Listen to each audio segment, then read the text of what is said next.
எண்ணம் போல் வாழ்வது என்றால் என்ன? அதாவது ஒருவன் இந்த உலகத்தில் எல்லாத்தையுமே செய்கின்றான், ஆனால் அவன் நம் கண்முன்னே நன்றாக வாழ்கின்றான். அதுவே நன்மை செய்து எல்லாவுக்கு நன்றி நடக்கிறவன் எல்லா துன்பங்களையும் அடைகின்றான். ஆனால் தீமை செய்வதனை பார்த்து இவ்வுலகம் இவன் நல்ல எண்ணம், அதனாலே இவன் எல்லா நன்மைகளையும் அடைகின்றான் என்று கூறுகிறது. இதனை பற்றி விளக்குக. அதாவது அவங்க என்ன கேட்குறாங்கன்னா, இந்த உலகத்தில் நம்ம பார்த்தோம் என்று சொன்னால் நல்லவன்லாம் கஷ்டப்படுகிறான், கெட்டவன்லாம் நல்லா இருக்கிறான். இதுதான் இன்றைக்கி பார்க்குறோம். இதுக்கு என்ன காரணம், இதனுடைய விளக்கம் என்னன்னு கேட்குறாங்க. இது முதல்ல இந்த வாதம் 100% சரியானது இல்லை. நல்லவன்லாம் கஷ்டப்படுறான் இருக்க, எல்லா நல்லவனும் கஷ்டப்படுறது இல்லை. நல்லவனில் கஷ்டப்படாதவன் இருக்கிறான், நல்லவர்கள் கஷ்டப்படுறவங்களும் இருக்கிறாங்க. நல்லவர்கள் எப்படி இருக்கிறாங்க, நல்லவனாகவும் இருந்து கஷ்டப்படாதவங்களும் இருக்கிறாங்க.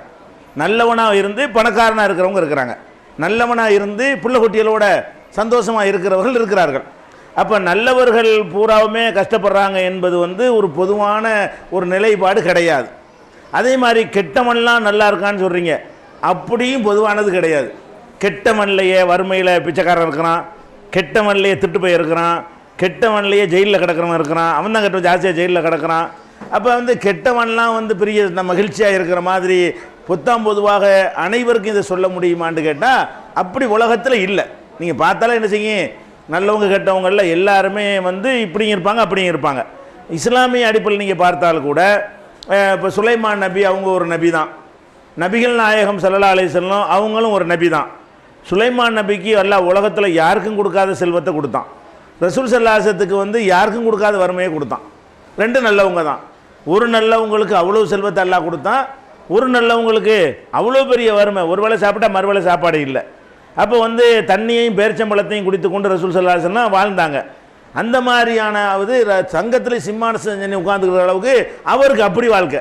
சுலைமான் நபிக்கு அப்படி ஒரு வாழ்க்கை. தரையிலையெல்லாம் போனால் அந்த தண்ணி மாதிரி தெரியுமா, நடந்து போனால் அது தண்ணி இருக்குன்னு சொல்லி அந்த கீழாடையெல்லாம் தூக்கிட்டு தான் நடப்பாங்க என்கிற அளவுக்கு அவர் எப்படி வாழ்ந்திருக்காருன்னு பாருங்கள். அவருடைய அரண்மனை, அந்த மாட மாளிகைலாம் அப்படியான ஒரு சொகுசு வாழ்க்கை. சுலைமான் நபிக்கு அவர் கெட்டவர். அப்போ எல்லா இன்பங்களையும் எல்லாம் கொடுத்துருந்ததுனால அவர் கெட்டவர்னு சொல்ல முடியுமா? சொல்ல முடியாது. இப்போ நபிகள் நாயகம் ஸல்லல்லாஹு அலைஹி வஸல்லத்துக்கு அதனோட ஒப்பிடவே முடியாது. இப்போ நம்ம இன்றைக்கு இந்த அபையில் எத்தனை பேர் இருக்கிறோமோ, இதில் ஆக கீழே உள்ள ஒரு ஆள் இருப்பார்ல, அவரை விட கீழே ரசூலுல்லாஹ் இருந்தாங்க. இந்த இருக்கிறதுலே ஆக கீழேன்னு பொருளாதாரத்தில் சொல்கிறேன், வசதியில் கடைசியாக ஒரு ஆளை என்கிட்ட கொண்டு வாங்க, அவரை விட 100 மடங்கு கீழே யார் இருந்தா? ரசூல் ஸல்லல்லாஹு அலைஹி வஸல்லம் இருந்தாங்க. ஏன் 3 மாதத்துக்கு அடுப்பு மூட்டாத ஒரு ஆள் சொல்லுங்கள், கைத்துங்க பார்ப்போம். எங்கள் வீட்டில் 3 மாதம் வச்சு அடுப்பு எரிச்சுன்னு சொல்லுங்க பார்ப்போம். ரசூல்லா வீட்டில் இப்படி இருந்துச்சு, ஒரு ஆள் இல்லையே, நீங்கள் யாரும் கைத்துக்க முடியலையே. அப்போ ரசூல் ஸல்லல்லாஹு அலைஹி வஸல்லம் வீட்டில் 3 மாதம் ஒரு பிறையை பார்ப்போம், அடுத்த பிறையை பார்ப்போம், அடுத்த பிறையை பார்ப்போம், அடுப்பை மூட்ட மாட்டோம். வேறு எப்படி தான் வாழ்வீங்க? கொஞ்சம் பேரிச்சம்பழத்தை சாப்பிட்டு தண்ணியை குடிச்சிக்கிறோங்கிறாங்க ஆயிஷா நாய். இந்த மாதிரி ஒரு வறுமை நம்ம யாருக்காவது இருக்குதா? ஒரு ஆளுக்கு கூட இல்லை. இன்றைக்கி வாழ்ந்துருக்கிற இந்த சபையில் இருக்குது, சபையில் வேணாம், ஒட்டுமொத்த தமிழ்நாட்டில் இருக்கிற ஒட்டுமொத்த உலகத்தில் சோமாலியாவில் வேணால் அப்படி இருக்கலாம். அதை தவிர்த்து விட்டு ஒட்டுமொத்த உலகத்தை எடுத்து பார்த்தீர்களே, ஆனால் இந்த மாதிரியான ஒரு வறுமை யாருக்குமே ரசூலுல்லாஹ்வுக்கு இருந்த மாதிரி வறுமை இருக்காது. அப்போ என்ன நீங்கள் விளங்கி கொள்ளணும் என்றால், நல்லவனுக்கு எல்லாம் நல்லது கிடைக்கிறது, கஷ்டமும் படுறான். கெட்டவனுக்கு நல்ல இன்பங்கள் கிடைக்கவும் செய்யுது, சில பேர் கஷ்டமும் படுக்கிறான்.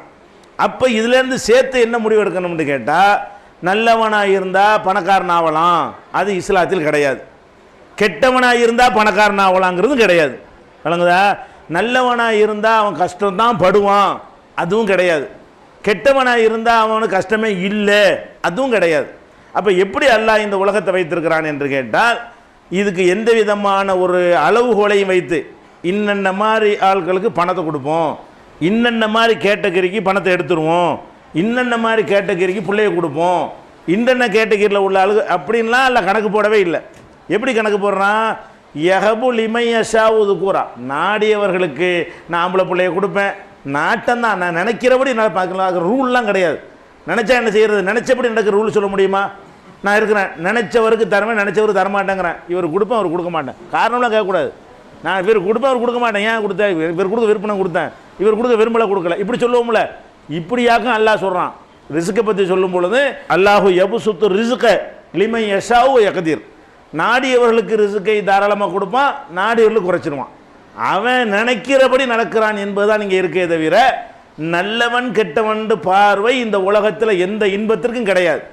அதெல்லாம் அங்கே தான். நல்லவனுக்கு சொர்க்கம், கெட்டவனுக்கு நரகம்னு தீர்ப்பளிக்கிறதுக்கு வேற உலகம் இருக்கிறது. இந்த உலகத்தில் நம்ம நல்லவனாக நடந்தோமே ஆனால் பணக்காரனாகிவிடலாம், நம்ம நல்லவனாக நடந்தால் ஒரு கவலை நமக்கு வராது, நம்ம நல்லவனாக இருந்தால் நோயே வராது, நம்ம நல்லவனாக இருந்தால் நம்ம தொழிலில் நஷ்டமே வராது, இதெல்லாம் கிடையவே கிடையாது. இல்லைங்கதா? இந்த உலகத்தில் நீங்கள் எவ்வளவு நல்லவனாக வாழ்ந்தாலும் கெட்டவனாக இருந்தாலும் இதனுடைய பரிசும் தண்டனையும் மறுமையில் இருக்கிறது. இந்த உலகத்திற்கு பிறகு இன்னொரு வாழ்க்கை இருக்கிறது. இந்த உலகத்தை பொறுத்த வரைக்கும் என்ன, அல்லாஹ்வுடைய பார்வையில் இந்த உலகத்துக்கு அல்லாஹ் கொடுத்துருக்கிற மரியாதை என்னன்னு கேட்டால், நபிகள் நாயகம் ஸல்லல்லாஹு அலைஹி வஸல்லம் சொல்கிறாங்க, இந்த ஒட்டுமொத்த உலகம் நம்ம என்ன செய்கிறோம், ஒரு அரண்மனையை பார்த்துட்டு பணக்காரங்கிறோம், ஒரு 10 கார் வச்சுருந்தா பெரிய அப்படி அண்ணாந்து பார்க்குற பணக்காரன் நினைக்கிறோம், ஒரு 1000 கிலோக்கு தங்கம் வச்சுருந்தான்னு சொன்னால் அவனை பணக்காரன் நினைக்கிறோம். இதெல்லாம் இந்த துன்யாவில் அற்பமானது தான். இதுக்கு மேலே இருக்க உலகம் பெருசு. வழங்குதா? இவ்வளோ பெரிய ஒரு உலகத்தில் இது எல்லாத்துக்கும் அல்லாஹ் கொடுக்குற மதிப்பு என்ன தெரியுமா? ரசூல் ஸல்லல்லாஹு அலைஹி வஸல்லம் சொல்கிறாங்க, இந்த ஒட்டுமொத்த உலகமும் ஒரு கொசு ரெக்கை இருக்குல்ல, கொசு ரெக்கைக்கு என்ன மரியாதை, எவ்வளோ கொடுப்பீங்க மதிப்பு? நீங்கள் ஒரு கொசு ரெக்கை உளுந்து கிடக்கிறது, இதுக்கு நீங்கள் என்ன மரியாதை கொடுப்பீங்க? ஒரு மதிப்பும் உள்ளது. கொசு ரெக்கை எதுக்காக உதவுமா? எந்த ஒன்றுக்கு யூஸே ஆகாது.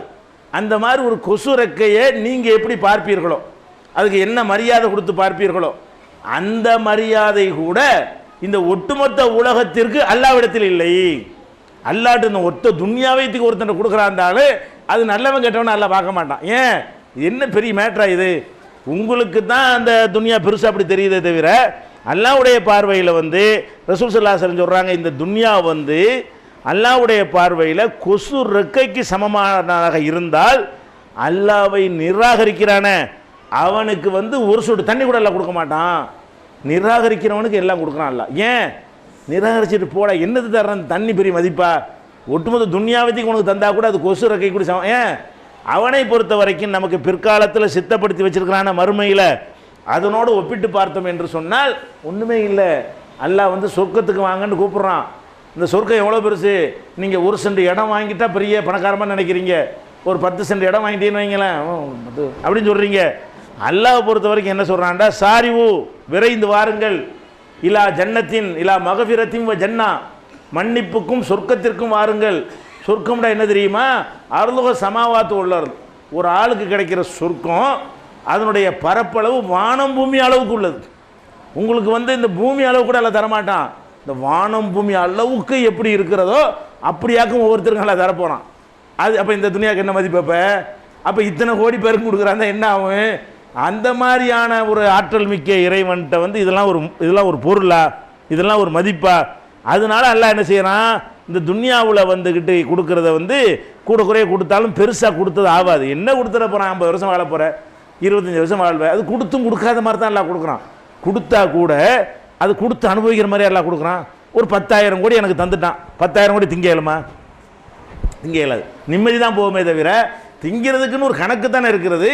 அதுக்கு மேலே பணம் வந்துச்சுன்னா நோய் தானே. அது ஒரு அளவுக்கு மேலே பணம் வந்துச்சுன்னு வைங்களேன், அது மனநோயை தான் உண்டாக்கு. தூங்க முடியாது, எப்படா இன்கம் டேக்ஸ் வருவான், எப்படா சேல் டேக்ஸ் வருவான், எப்படா அமலாக்கு பிரிவு வருவான், எப்படா திட்டு போய் வருவான், எப்படா அரசாங்கம் மாறும், எப்படா ஆளுங்கட்சி நமக்கு இடைஞ்சல் பண்ணுவான், எப்போ அப்படி இந்த மாதிரி தானே வாழ்க்கை ஓடிக்கிட்டு இருக்கும். ஒரு அளவுக்கு மேலே இருந்துச்சுன்னா எங்கே என்ன இருக்குன்னு நமக்கு தெரியாது. அண்ணன் எப்போ நமக்கு கொண்டுட்டு போயிடுவாங்க, சாவடிச்சிட்டு எடுத்துக்கிடுவானோ, பிள்ளை நமக்கு எதிரியாக போயிடுவானோ, பொண்டாட்டி விஷம் வச்சு கொண்டுட்டு சொத்தை எடுத்துக்கிடுவாளோ, இதுதான் நடக்குது உலகத்தில். உலகத்தில் ஒரு அளவு தான், காசு பணம்லாம் என்ன இருக்குன்னு ஒரு அளவு ஒரு கார் வாங்கிக்கலாம், வீடு வாங்கிக்கலாம், 4 பிள்ளை இருந்து 4 வீடு வாங்கிக்கலாம், இதெல்லாம் சரிதான். 10,000 கோடி 1,76,000 கோடிங்கிறாங்க, 2 லட்சம் கோடி, இதெல்லாம் வச்சு என்ன பண்ணுறதுங்கிற? இவ்வளோ ரூபாய் வச்சுருந்தா அது என்னத்துக்கு? ஒரு பேப்பர் தான் அதுக்கு மேலே இருந்தால், ஒரு அளவுக்கு மேலே இருந்துச்சுன்னு வைங்களேன், கட்டு அடுக்கி வச்சுருந்தா அதனால என்ன உனக்கு ஆக போகுது? வாங்குகிற சொத்தை எங்கன்னு இருக்குன்னு உனக்கு தெரியல, வாங்கி என்ன வாங்குறான், சொத்துக்களை வாங்குறான், இதான் ஏன் இதுன்னா நம்ம ஒரு சந்தோஷப்பட்டுக்கலாம். நம்ம சொத்து தான் இருக்குது, ஒரு கண்ணாலையாவது பார்த்து மனசாலையாச்சும் ஒரு நிறைவடைஞ்சிடலாம். இங்கேருந்து அங்கே வாங்கி போட்டிருக்காங்க, டெல்லியில் இருக்குங்கிறான், எங்கடா இருக்குன்னு கேட்டால் தெரியாது, போய் கூட பார்த்துருக்க மாட்டான். அது என்னத்துக்கு? அது நீ செத்து போயிட்டு அவனை எடுத்துகிட்டு போகிறான். அப்போ எதனால சொத்துங்கிறது காசுங்கிறது நமக்கே தெரியுது. ஒரு அளவுக்கு மேலே அது ஒன்றுமே இல்லைன்னு வழங்குது. ஒரு அளவாக இருந்தால் சாப்பிட குடிக்க உடைக்கி அவ்வளோதான். அதுக்கு மேலையெல்லாம் போட்டு என்ன செய்யக்கூடாது, பேராசையெல்லாம் படக்கூடாது. அதனால் நம்ம என்ன அல்லாஹ் கணக்கு பண்ணுறான்னா இந்த துன்யா ஒரு மேட்ரு கிடையாது. அதுலேருந்து கற்றுக்கொள்கிற ஒரே பாடம் என்னன்னு கேட்டால், நல்லவன் கெட்டவனை பார்த்து இந்த துன்யாவில் எதுவும் கொடுக்கப்படுவதில்லை. அல்லாஹ் வந்து நாடியவர்களுக்கு கொடுப்பான். சிலருக்கு பணத்தை கொடுத்து சோதிப்பான், சிலருக்கு ரெண்டுமே சோதனை தான். வறுமையை கொடுத்து சோதிப்பான். எதுக்கான இப்படி கொடுக்குறான்? ஒரே மாதிரி கொஸ்டின் வச்சோன்னா எல்லாம் தேறிடுவாங்க. மாற்றி மாற்றி வைக்கணும். பரிச்சை என்ன செய்யணும்? மாற்றி மாற்றி வைக்கணுங்கிறதுக்கு அல்லாஹ் என்ன செய்வான்? ஒருத்தனுக்கு பணத்தை கொடுத்து இந்த பணம் இவனை என்ன பண்ணுதுன்னு நல்லா பார்ப்பான். ஒருத்தனுக்கு பணத்தை எடுத்துவிட்டு இந்த வறுமை இவனை என்ன பண்ணுதுன்னு நல்லா பார்ப்பான்.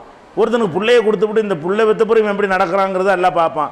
ஒருத்தனுக்கு பிள்ளையே இல்லாமல் இதுக்கு பிறகு எப்படி எல்லாம் நம்புகிறான் என்று எல்லாம் பார்ப்பான். அப்போ எல்லாமே வந்து டெஸ்ட்டு தான். துன்யாவில் வந்து அல்லாஹ் எந்த மாதிரி நம்மளை வைத்திருந்தாலும் அது அனைத்துமே ஒரு இல்லை எவ்வளவுக்கும் ஐயுக்கும் அஹசுன் அமலா, உங்களில் யார் வந்து அழகிய முறையில் செயல்படக்கூடியவர்கள் என்பதை சோதித்து அறிவதற்காகவே இதெல்லாம் அல்லாஹ் செய்கிறான் என்று நமக்கு என்ன செய்கிறது? நமக்கு இஸ்லாத்தில் சொல்லப்படுது. இந்த கேள்விக்கு அதான் பதில், சோதனை. அவ்வளோ என்னது? அனைத்தும் சோதனை. நல்லது கெட்டது எல்லாமே என்னது? சோதனை தான். இதை கற்றுக்கொள்ள வேண்டிய பாடம்.